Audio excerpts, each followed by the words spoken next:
con opiniones encontradas, inició la discusión en la Suprema Corte de Justicia de la Nación, SCJN, sobre si la Procuraduría General de la República, PGR, puede obtener información sobre cuentas bancarias durante sus investigaciones sin la orden previa de un juez. Durante la sesión de este lunes, el ministro José Ramón Cossío presentó un proyecto en el que propone que el artículo 142, fracción I, de la Ley de Instituciones de Crédito vulnera el derecho a la vida privada, en la vertiente del secreto bancario. La postura de Cossío Díaz fue respaldada por los ministros Arturo Zaldívar y Alfredo Gutiérrez Ortiz Mena, quienes señalaron que para la obtención de información bancaria se requiere de control judicial debidamente fundado y motivado.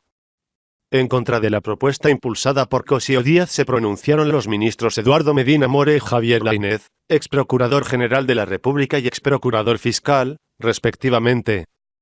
La discusión continuará durante la sesión del Pleno de este martes.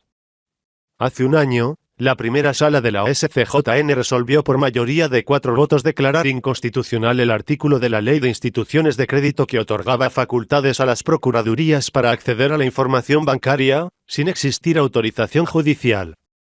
Dicho precedente ha sido usado para absolver a personajes como Elba Ester Gordillo, pues el Ministerio Público obtuvo información bancaria sobre la exlideresa magisterial sin la orden de un juez.